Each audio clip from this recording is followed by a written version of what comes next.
Hello and welcome to Unleashed, the show that explores how to thrive as an independent professional. I'm your host, Will Bachman, and I'm here today with my friend Tony Liu, who is the founder of InsurTechNY. Tony, welcome to the show. Thanks for having me, Will. Excited to be here. So, we got so much to talk about today because I think you have this really cool business that you've created that I want to talk about just your business model. I want to learn about InsurTech and what it is and what are the subcategories and so forth. But I think a good place to start to help listeners understand just how you know about this whole space is tell us about your business and your kind of conference business for InsurTech, and maybe give us a little brief definition of what is InsurTech.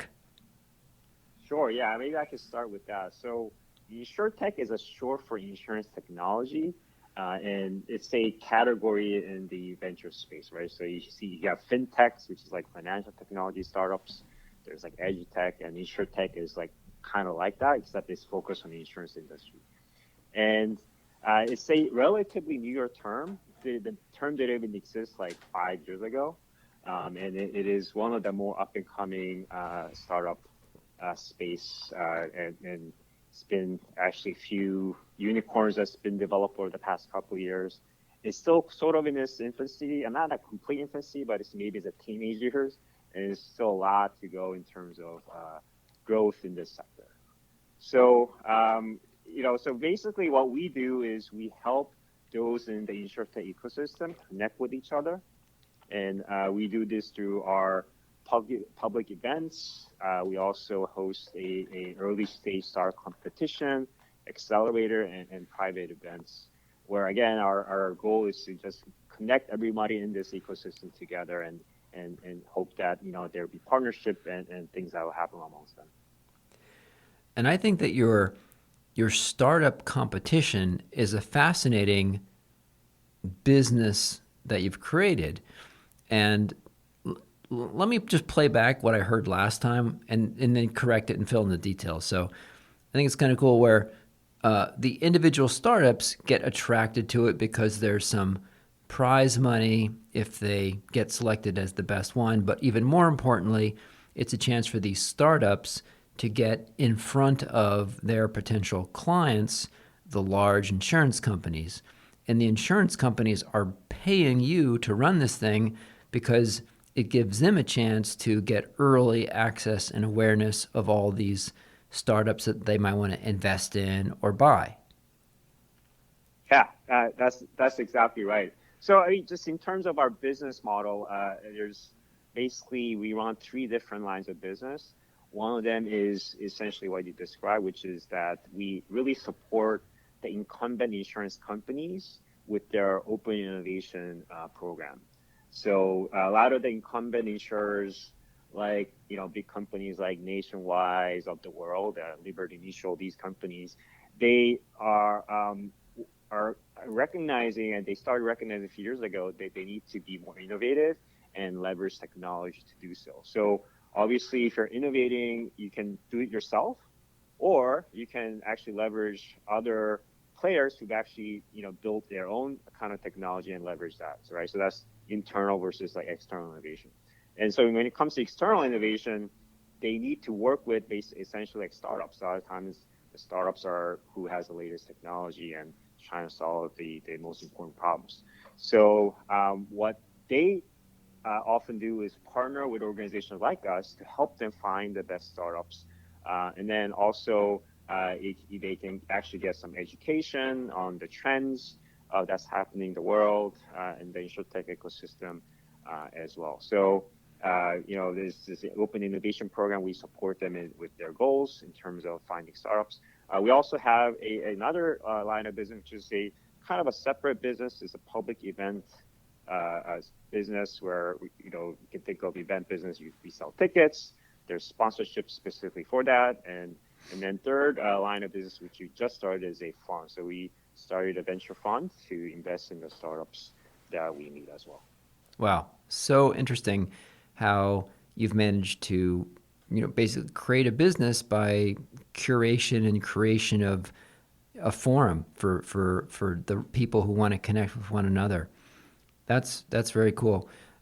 Teach me about InsurTech. So, one way that I might like to learn about it is what are the major categories or sort of subcategories of it, Yeah. or what's the taxonomy that I should think about within this category of InsurTech? Sure. Yeah. So at a high level, we will group them into two subcategories, and then you can divide that further, right? But there's insurtechs who are actually selling insurance policies. So these are, in some respects, competing with the incumbent insurers of the world. So they could be a renter's insurance like Lemonade, and they'll be competing with other incumbents who sell that. Or it could be Root Insurance, who is selling auto insurance. They'll compete with Geico's, right? So we call them, like distribution, or we also there might be a carrier themselves, so they're more like digital carrier, digital broker, and that's one category. And a lot of the unicorns and those who went public are actually in that category. So that's one group. And then the other group are essentially software or data providers who actually can support the incumbents to be better, more effective. So there are companies using AI technology to help them with underwriting, or they could actually use IoT device for faster claims process. So you can think of them as like a SaaS type of players who would help corporations. And a lot of times insurance is one of the verticals. They could be also helping other verticals outside of insurance as well. Okay.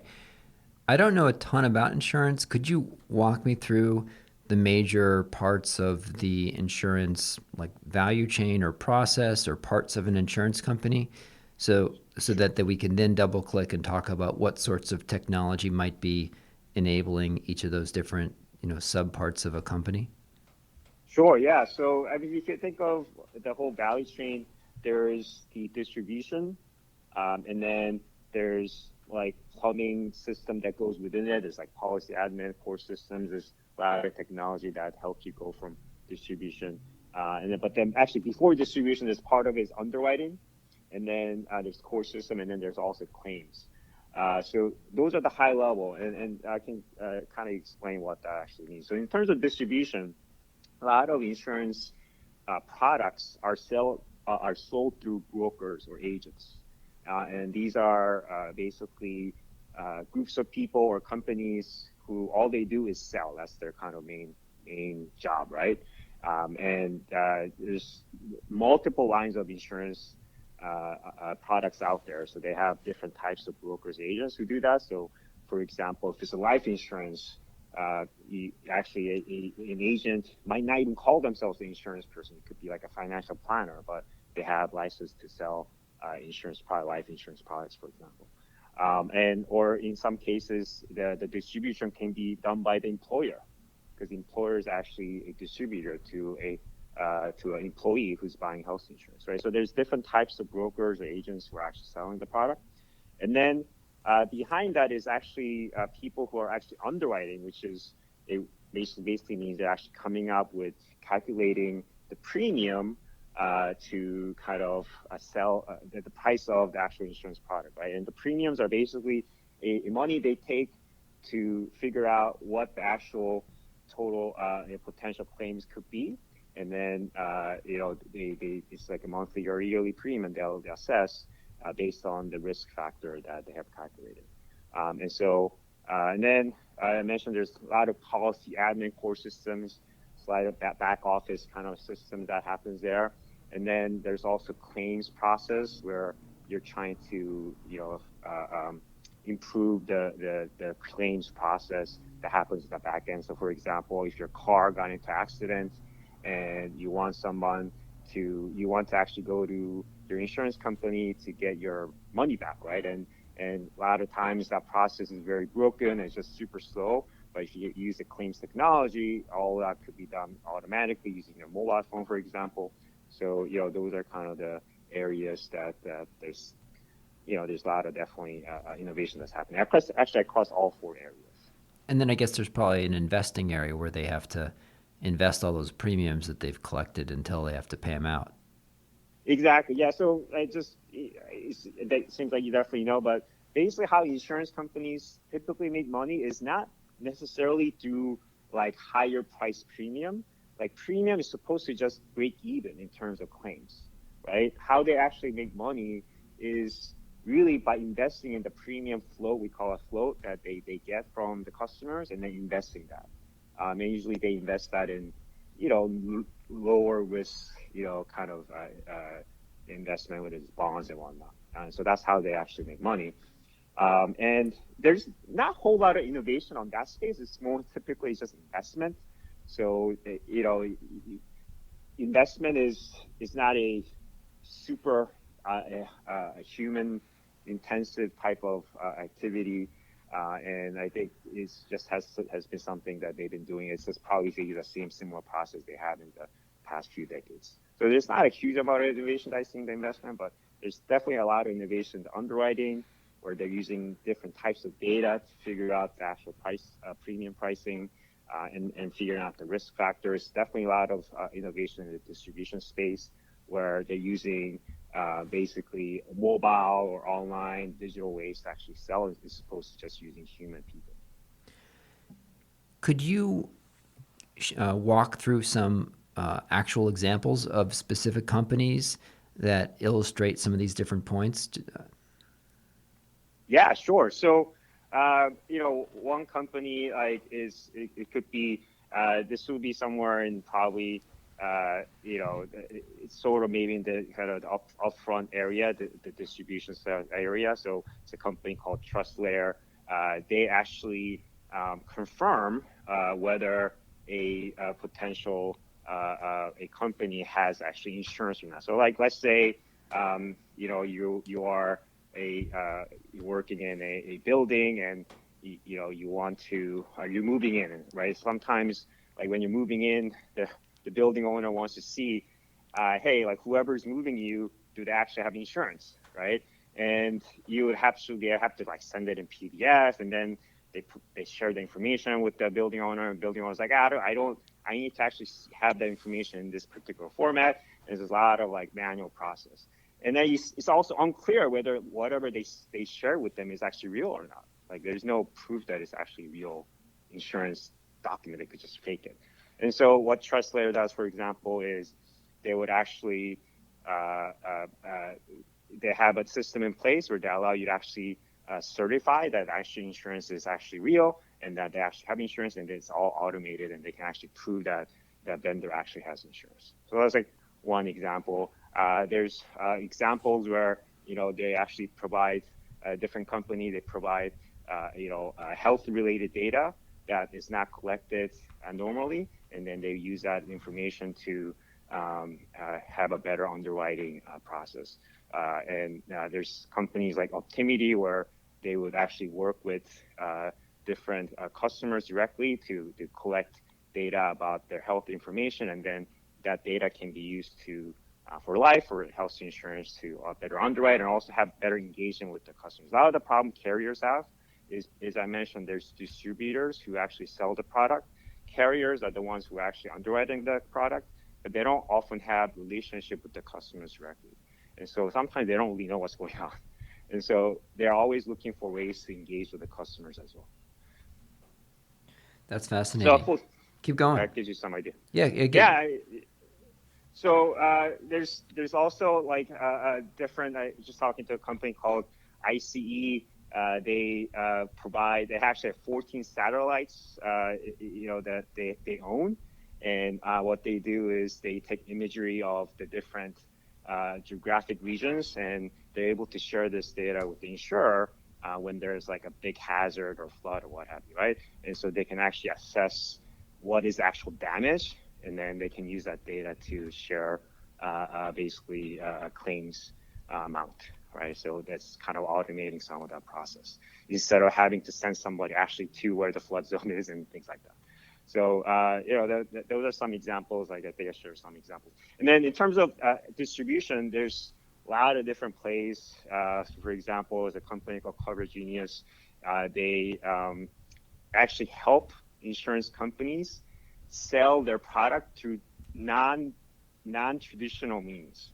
So you would think that, hey, if you're an insurance company, you have your own digital channel, and then people have to go to their company website and buy it. But what happens is that does happen.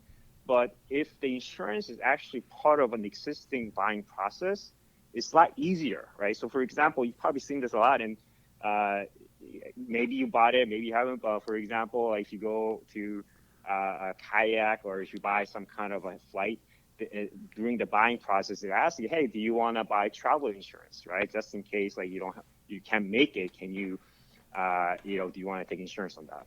And sometimes I die, sometimes I don't. Usually I don't buy that particular product, but a lot of people do.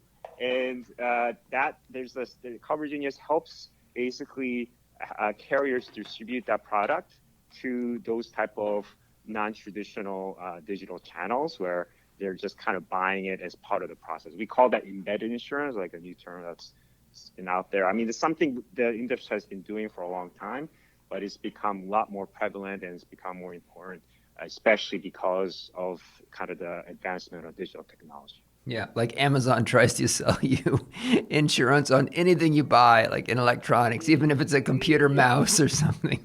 You Exactly. buy a mouse for $14, and it says, "Oh, do you want to buy like a $5 Asurian, LLC insurance?" No, no, thank you. Exactly. Yeah. So those are all embedded insurance plays, and as you mentioned, and there's probably like we're still like in the beginning stages of that, and there's probably better ways we can actually explain the benefits and like why it's actually helpful or not. But that's definitely one of the big trends that's been talked about in the InsurTech world is embedded insurance. Interesting. Yeah. What sorts of things? I'm not a blockchain expert. In fact, I'm the most naive person about it. But I know it's a lot more than Bitcoin. What sorts of things around blockchain are happening in InsurTech? Yeah, so blockchain is like one of those things where it was kind of like hot a few years ago, and then it sort of died down. I had to check, with my team to figure out like which startups are actually focusing a lot on that. Actually, the company I mentioned, TrustLayer, was actually initially going to use blockchain technology to do the certification, but I'm not sure if they focus on that or they're using different technology. But blockchain hasn't been like the hottest topic in the InsurTech, at least for the past couple of years. Interesting. Maybe it'll come back, but it's been sort of like not too. It hasn't been a hot topic. There's was like Gartner's like graph where there's a trough of like disillusionment or something like that. I think it's kind of on the downward pattern at this point. It could come back up, but not right now. What are some of At least we haven't seen it. Yeah, some of the other ones. The hot themes, yeah. Yeah, so like embedded is a hot thing. IoT is definitely still hot. There's technologies that allowed us to have sensors and everything, and gathering the data using different sensors has allowed insurers to have better understanding of risk and also be able to provide better claims data as well. So IoT is definitely one of the hotter areas. RPA has been something that's been around for some time and it continues to be. It might I'll just spell that out for, just for listeners. That's robotic process automation, right? That's like yes, connecting systems with each other, so you don't have to double entry data and so forth, right? exactly. Yeah. So it's a technology that's been probably around at least 10 years, if not longer. But it's still relevant in the insurance industry because, believe it or not, the insurance industry still uses a lot of paper. In fact, like just last year, I was trying to buy a business liability insurance, and I was working with an agent, and the agent sent me a PDF that I needed to print out, and like, it wasn't even like a PDF where it was like created on a PDF program. It was just literally a paper that they just like took a photocopy of and put it in PDF. And this was, and I'm not going to name which company, but it's one of the bigger insurance companies out there, and that they're not alone. Like many of them use paper. So automating that process is still very relevant in the insurance industry. But those are some of the technology. AI obviously is very important too, especially in the underwriting space. Uh, they, actuaries are the ones who actually do kind of assess the risk and whatnot, and they have used mostly traditional type of data, but they're always interested in accessing new data to help them be a better calculator of risk. And there's a lot of data out there. AI always helps. So they're leveraging different kind of models in the AI space to be a better risk assessor. So those are some definitely technologies that are hot. I'm curious, turning to your business a bit. I can see now that that you're established, how you're able to kind of be at the center of this ecosystem. Um, how do you continue to stay informed of new startups that are being created? Are you now well enough known that that people definitely want to get on your radar screen, so they're reaching out to you, or do you actively call VCs and solicit pitches from angels or from startup founders? How are you kind of continuing to find out what's the latest and newest startup that's coming out? Yeah, no, so this is definitely something that we put a lot of focus into essentially throughout the year. We do have basically three avenues to get information about the startups. So we run the early stage competition, growth stage accelerator, and we also run our events. And a lot of startups actually attend our events to learn about the ecosystem, but also to network with the influencer. So through those mediums, we're able to get a lot of startups like in our community, but we also do a lot of reach outs to get them to participate in those different activities we have. So we have our own database. We're continuously updating our database, looking at other databases that are out there. And then we also do get a lot of inbounds who wants to connect with us. But we can't just rely on that. So we're always doing outbound and inbound and trying to kind of continue to expand our network. How did you initially develop enough critical mass that it was worthwhile for more people to join? Because that's the tough part about building an ecosystem is, once you have, these things, events happening and people already know about it, but how did you kind of get it started? Yeah, so maybe kind of going back 2-3 years ago when we first started this, actually my partner and I, David Gritz, we actually formed a consulting business. And this was actually around the time I was working with you, Will, as a consultant as well, helping some other corporations. But basically what we said is, hey, like we should create this product consulting group because that's my expertise, product strategy. Mike Davis' expertise is product management. So we wanted to kind of create this consulting services and initially focused on startups because that's kind of the area we wanted to work in. But we said we should also have a niche industry that we can kind of focus on. Not that we're against other industries, but it's just better to have more of a niche. And this is based on our learnings from our I think collectively independent consultants like Guru Coach, David Fields, who's always telling us to focus on a narrow area. So we focus on insurance mainly because my partner just had a lot of connections and knowledge there, but we also thought there's just a lot of opportunity in the space because it was a kind of a lagging type of industry in terms of technology, and they just have a lot of need. And a lot of startups also eventually have a need to get our help to help them in the industry. But because that was kind of our focus, basically InsurTech startups, we wanted to actually go meet them, and the best way to meet them was actually visiting other events, so other InsurTech events. So that's how we actually basically got our clients. But what we realized was there was not many events like that in New York, even though New York actually has probably the most number of insurers and InsurTechs globally, like in terms of like density wise, right? And so first thing we did is we actually hosted an event just to see what happens. And sure enough, like we sold out all our tickets in 2 weeks. And then we were like, hey, this is kind of interesting. Like maybe you should do more of this. So we started hosting like another event, uh, basically an event like per month for the next 3 months.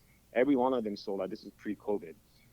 And we kind of knew that there's just something there. And so at that point, we decided to just put all our energy into running the InsurTechNY community versus consulting. And so we kind of stopped, pivoted from the consulting business.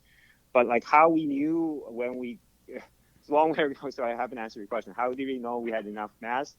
I think we kind of knew in the beginning that when there's so much interest in the events, we just knew that there's something there, and when you continue to just successfully sell our events, we just kind of knew that we had enough of a foundation to build off of, and yeah. And how did you tell me about that first event? Like, who did you invite? How many people did Yeah. you invite? Was it, you know, what was the venue? What was the agenda? Was it just networking, or did you have a content agenda? Curious. Yeah. So one kind of reason, or the what gave us confidence to actually run it is that my partner David actually had run a similar event business, and he worked for other founders in Silicon Valley.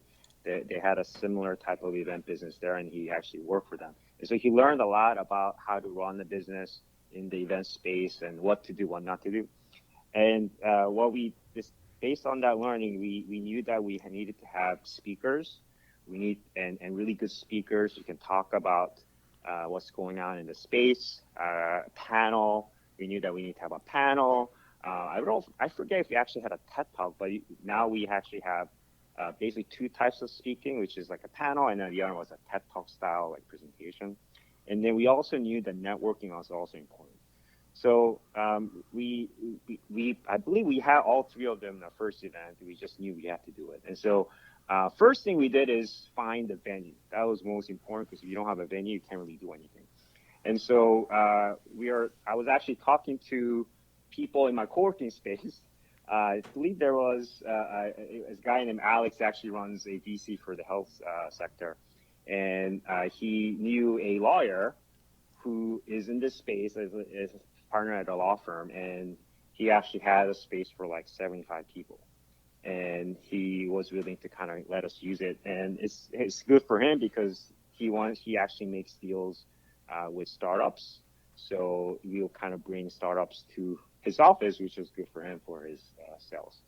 And so we made a deal with him, and then once we had the venue and we kind of knew what kind of event we wanted to run, we'd actually go and find speakers who would actually be a good speaker for these panels and TED Talks. So we lined up one or two, and then from there, we just had to market it. So we created an Eventbrite site, added some description there with some speakers, and then we started reaching out to our network.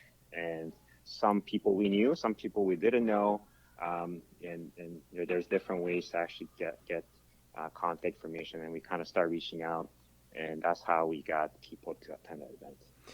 And it's not easy to get people to come to an in-person event, even if it's something that they're interested in, because people are busy, kids, work, etc. So, I mean, I've found that even if it's like a super compelling event for people, you need to maybe reach out to 10 of those people to get one person to show up, Right. typically. So you must have reached out to 1,000 people or something. Yeah, I mean, I don't know exactly how many people reach out to, but that sounds about right. Probably I might have even more. And we didn't just like do one reach out. We probably did multiple reach outs, right? And we also now we do like multi-channel campaigns. So we don't just do email. We do LinkedIn. We have other partners who help us. So there's like multiple ways that we can actually get people to come. But yeah, getting people to come to events is not the easiest thing. But if there is interest, it's a little easier, right? So that's what we learned, which is that there's a lot of interest in InsurTech events in New York and New York region. So that really helped us. And there's just basically kind of amped up demand for it, essentially. And So did you do it? yeah, Have yeah. you found that what have you found works best for events in terms of like date and time and location? Is it better to do it in the evening or the weekend, or do you actually just do it during the day, an afternoon or a morning, or when are your events, and what have you found works best? Most of our events were evening, except for our like all day events. It has to be all day, but we try to keep it like after 5:36 after people finish work, and then it's more like a cocktail event. They come network, have a cup of wine, and then listen to speakers, do a little more networking, and then uh, listen more, and then networking. Usually like 2-3 hours. That's kind of our format for the uh, in-person events pre-COVID, and then during COVID, we also did a lot of virtual events. So we had to pivot to virtual world, right? So with the virtual events, we actually did it during the day. People just didn't want to do anything after 5 p.m. or 6 p.m. That's what we learned. So we try to do everything during the day and like 1 to 5. But having said that, our next event, I don't know when the podcast is on the air, but our next event is our first in-person event in over 18 months. It's going to be October 21st. We're actually doing that from 1 to 5 p.m. So we'll see how that goes. But there's definitely a lot of interest in that already. So hopefully it'll be a successful event. All right. Well, we will include a link in the show notes because this episode will go live here in early October. Great. So for folks that, so we'll include that link in the show notes. For people that want to follow you or learn more about what you're doing, where would you point them online? Our website, so it's InsurTechNY.com. So how you spell InsurTech is InsurTechNY.com. Fantastic. We will include that link in the show notes. Tony, it's been great having you here. Very cool business that you've developed. Thanks for the intro and the 101 primer on InsurTech. It's been great speaking with you. Awesome. Thanks for having me, Bill. It was a lot of fun.